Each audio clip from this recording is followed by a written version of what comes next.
Greetings and welcome to this edition of Positronic. I'm Barry P. Cook, and I'm here to discuss the second episode of Season 2 of Batwoman, Prior Criminal History. So, a quick rundown of the synopsis of this episode. It's, of course, the continuing story of what happened to Kate and Ryan Wilder's impact on the scene.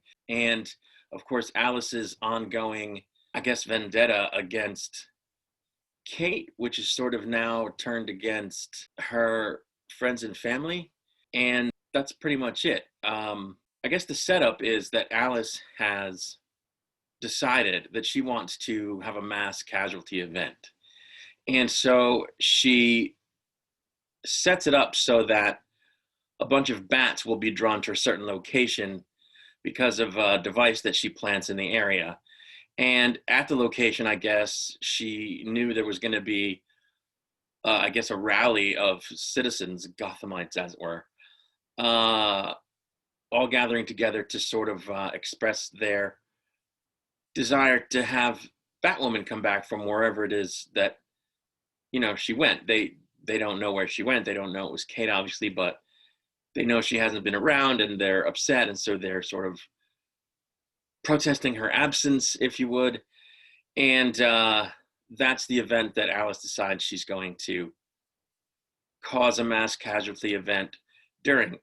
The bats have been altered, I guess, so they carry a toxin, and the idea is they were going to poison multiple people.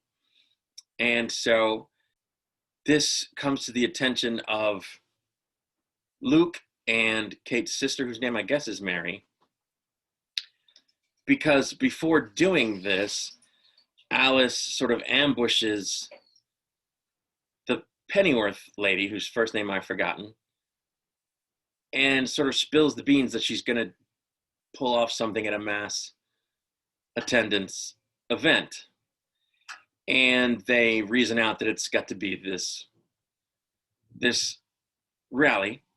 And they reluctantly send Ryan in to pose as Batwoman so the crowd will think she's back and she can tell them to disperse and no one will get hurt. And that is when the drama ensued. The episode starts off with a flashback to, I guess, the previous Halloween, the Halloween just before the events of this season. And Ryan is accosted by some ne'er-do-wells, and just as they are about to do her dirty, as it were, rob her or whatever, which, by the way, they're not able to do that. That's right. They attempt to rob her and she doesn't have anything, so they're kind of pissed and they're about to shoot her. That's what it was. And Batwoman shows up, and of course this would be the Kate Kane Batwoman, even though it's not Ruby Rose in the flashback, and saves the day with Ryan looking on in amazement. She yells thank you to Batwoman as she shoots off into the sky with her bat line gun thing. I should note that as it was Halloween, Ryan was wearing a Catwoman getup, which was nice. From there we shoot back to the present, and the mercenary police force headed by Kate and Alice's dad, are questioning Mary and Luke as to how they didn't know that Kate was Batwoman, since Mary's the sister and Luke was working with her at Wayne Industries at whatever else she was doing besides being Batwoman. And they were lying their asses off trying to make, her dad and Kate's ex, who works for them now, believe that they didn't know. The thing is, they do now know, and what I want to know is, how do they now not know who Batman is? How have they not figured out? I mean, they don't say they don't know, but they don't say that they figured it out either, so it's like, they've kind of got to know he was Batman, one would think, right? So, I don't know, maybe they don't, because maybe Luke convinced them that he wasn't working with Kate and he didn't know, so therefore they don't necessarily have to think. But they know Batman was somebody, right? So why wouldn't they I don't know, it just seemed a little weird to me. Then there's this cool scene where Ryan is present at a convenience store as a bunch of, again, ne'er-do-wells try to rob it, and she takes him out pretty neatly. So I wrote down, go get him, Ryan. But of course, once she kicks their asses thoroughly, they take off after having shot the clerk. And Ryan runs back behind the counter to sort of check on the clerk and see if he needs help and all that, just as the cops show up. And of course, they think she did it. So I wrote down, oh, shit. So they take her in and they're interrogating her, and she's trying to explain to them, I didn't do it. And, you've put me away for stuff I didn't do before. And of course, Kate's ex, who's interrogating her, is like, yeah, likely story. But then someone comes in and says, well, we saw the security footage and we know what actually happened. So they let Ryan go. And something happened here that I didn't think was great. Ryan, says to the Kate's ex-girlfriend, something along the lines of, let's get real. You've locked me up or arrested me more times than you've arrested Alice. And I think we both know that if she were black, she'd be dead. And I didn't think that was cool. And it's not because I have a thing against, woke. It's because I don't think that's something that a character who's aspiring to be a hero or that we know is going to eventually become a hero should say. And I don't think it's an attitude they would harbor. This is a line that we've probably heard on TV before in police procedurals like Law and Order or, FBI or Criminal Minds, because, there is a sense in the country that cops treat black people differently than they treat white people. So it's not like somebody who was taken in for questioning would never say something like that. But I didn't think it should be something that a hero character should say. I don't think that that's an attitude they should harbor. Last week, she made a remark about how she's a 300 and whatever child born to a black woman who died in labor. And I thought that was a little different. And that didn't bother me because it speaks to the sort of pain that she comes from in her life. And all heroes have a pain, right, somewhere, or a lot of them do. Batman does. That drives them to be who they are, or at least partly. And so I didn't mind that her sort of angst over the fact that there's inequality in the world and, in Gotham.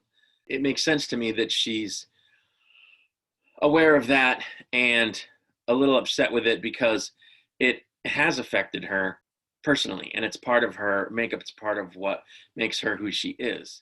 So I thought that was fine.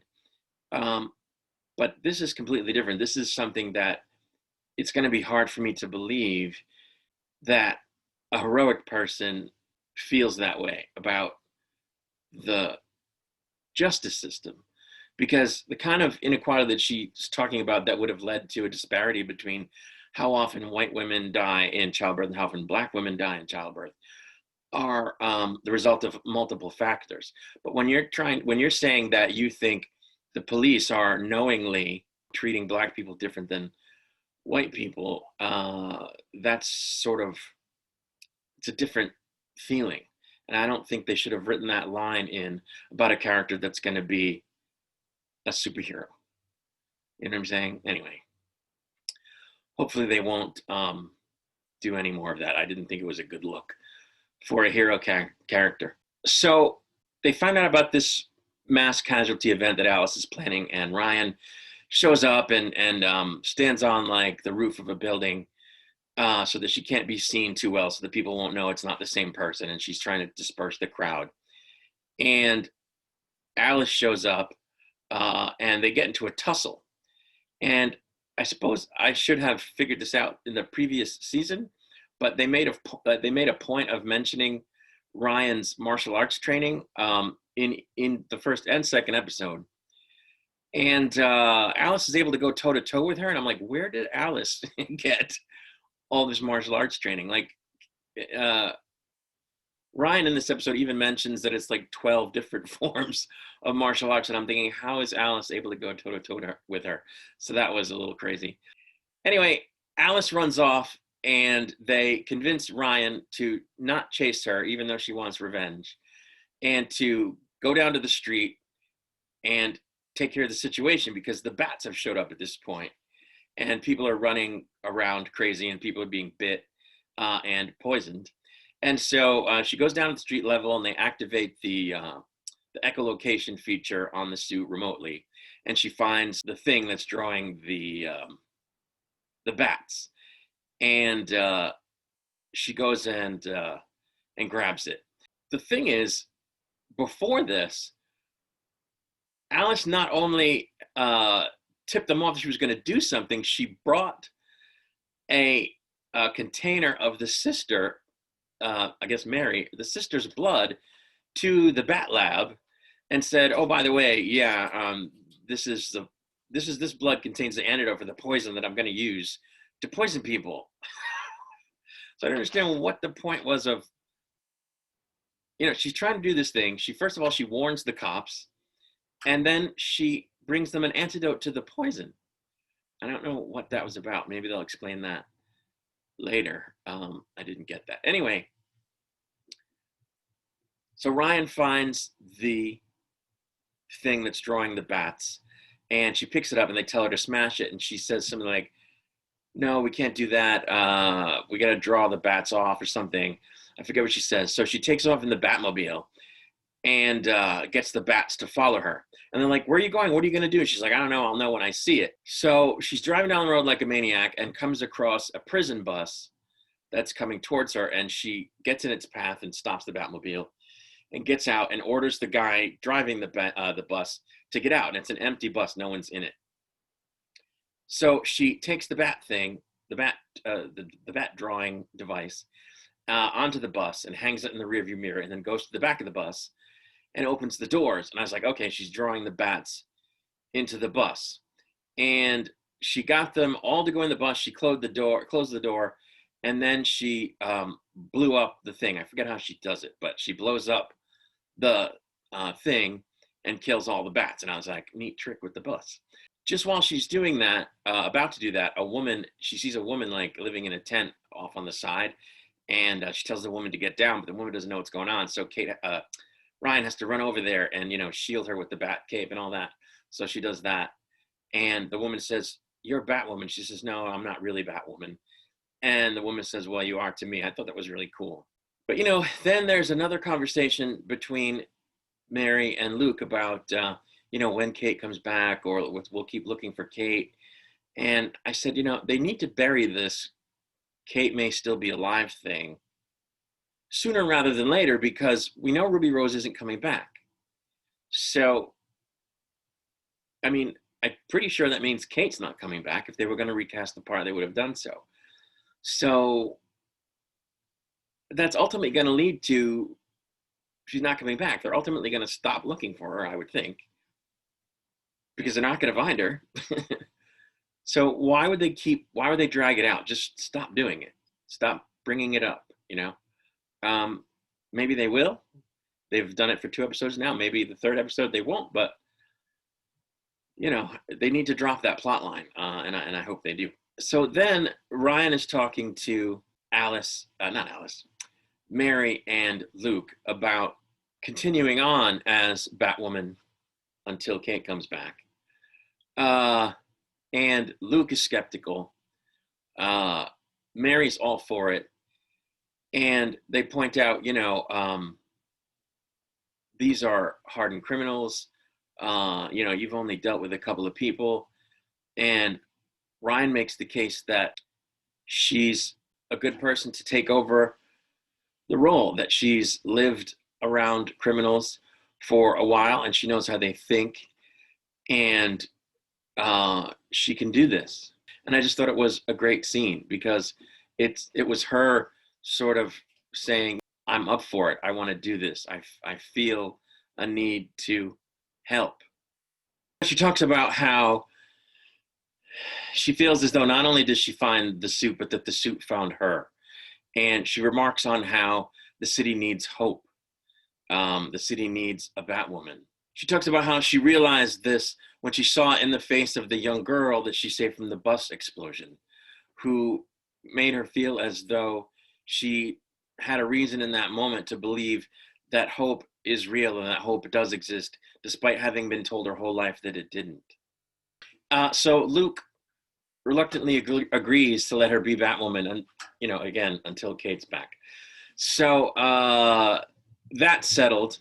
After, by the way, he tells her that Kate has a code she doesn't kill, and Ryan agrees to it, which I thought was funny because Kate, of course, did break the code. The next scene I thought was really awesome. I didn't think much of last season at all. Like, I didn't like it at all. I just watched it for the bat suit and Ruby Rose, and it was something to watch. I didn't like it. It just was very meh, and I got real tired of Alice. I still am, and I'm still hoping that they sideline her soon this season.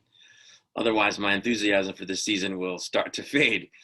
But so far, I like it.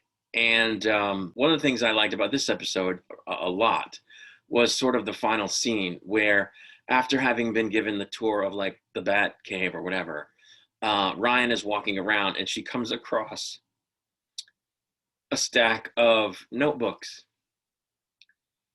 And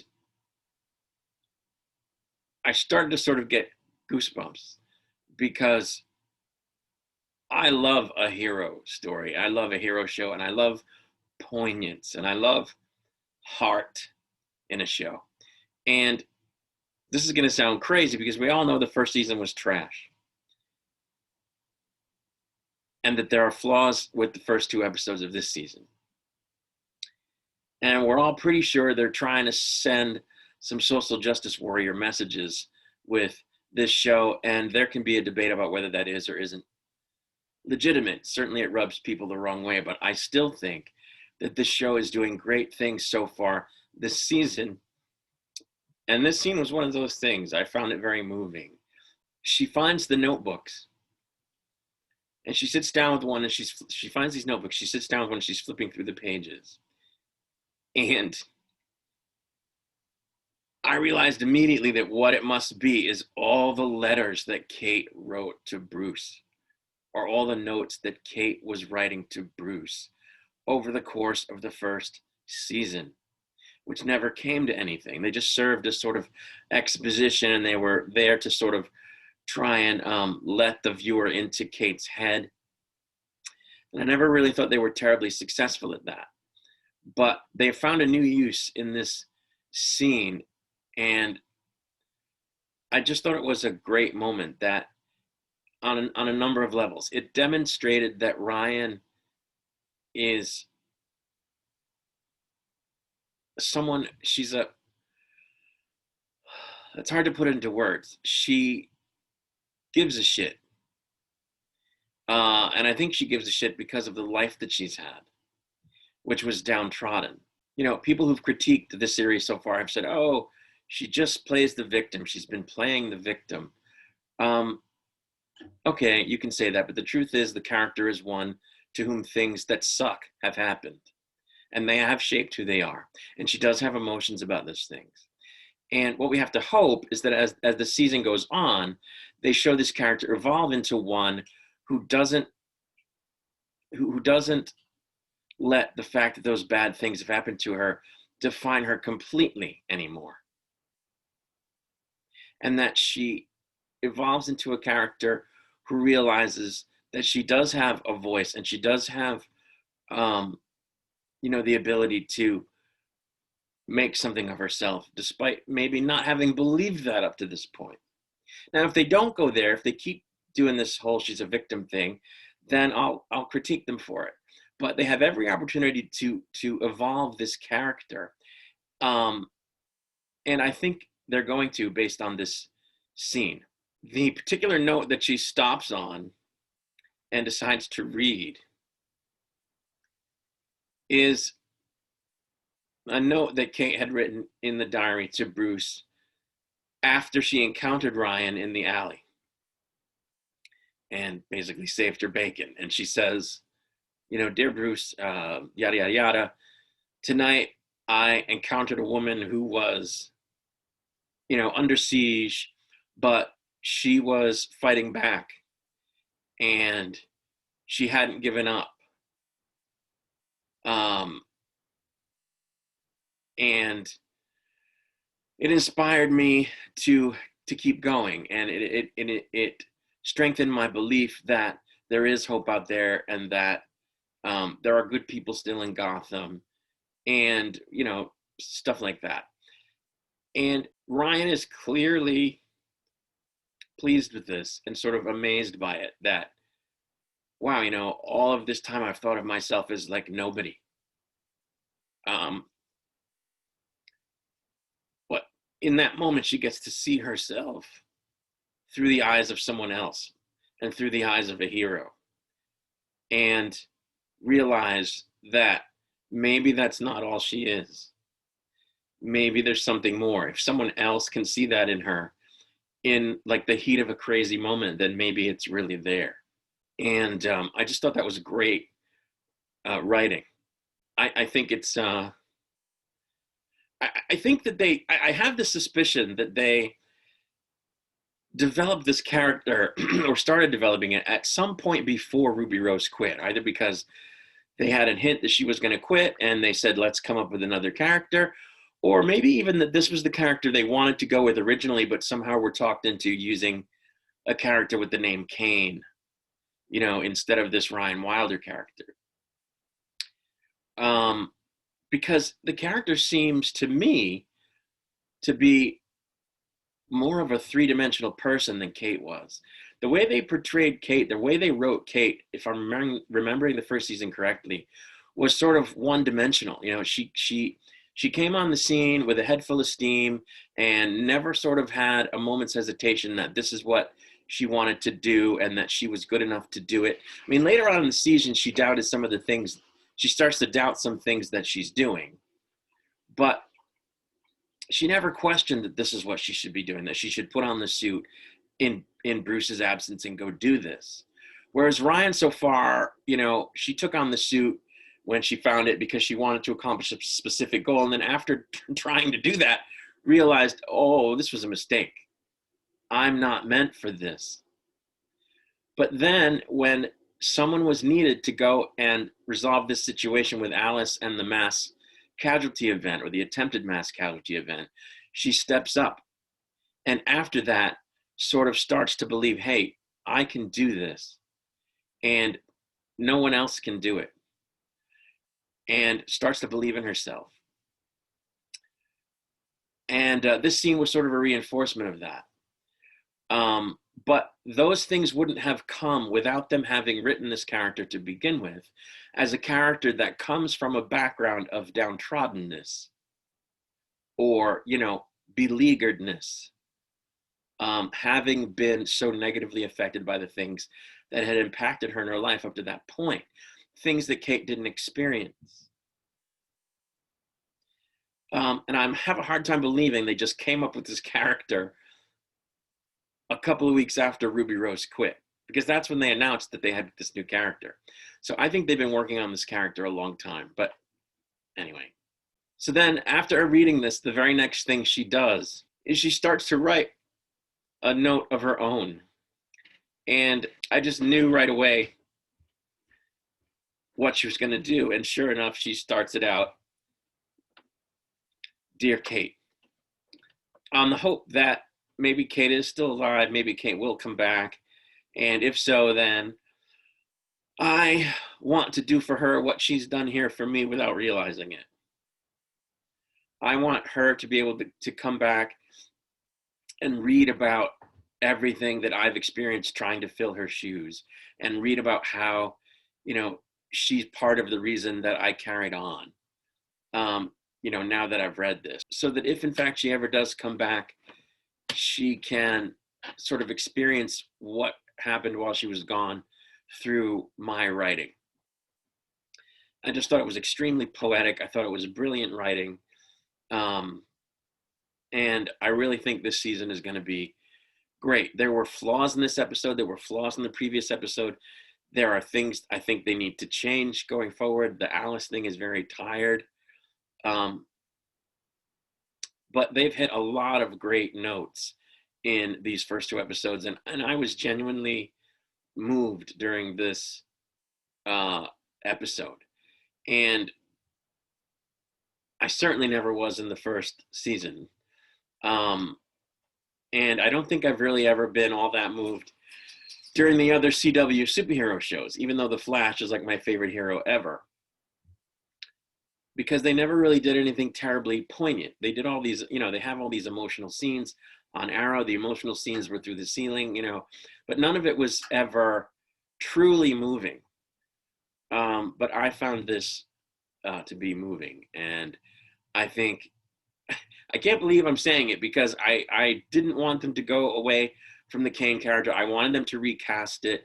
I was opposed to this new Batwoman. I didn't think she looked the part enough. And I went into it thinking, okay, well, let's see, if this is going to be a shit show, like, let's see if I can, tolerate this second season, at least as much as I tolerated the first season. And so far, overall, I'm really enjoying it. I think they're doing great things. I think somewhere over the course of the hiatus, the writers went to writing school and they figured out a bunch of things, about how to write good TV. Again, their writing isn't perfect. There's still dumb stuff, but I think they're getting it. And I think this character is great. And I hope they keep going on the path that they seem to be on. Because I think this scene was perfection. I think her writing Dear Kate was perfection. And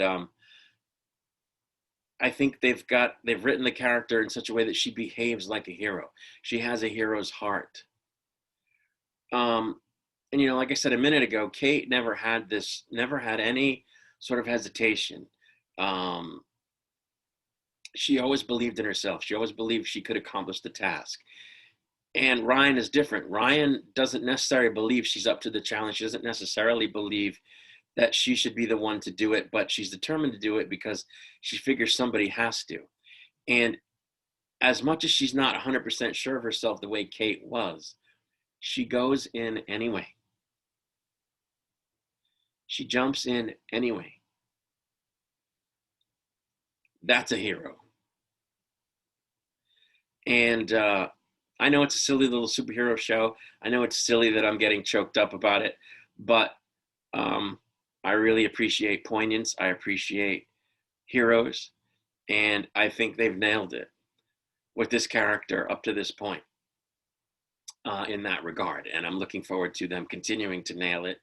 And I hope that they work out the other stuff about this show that isn't that great, because it would be a tragedy, in my opinion, to not do this character justice now that they've started out so great with this character. But that's it. I'll be back next week with my review of the third episode, and also with reviews of WandaVision as that continues, and who knows what else. Until then, my friends, I say peace and long life.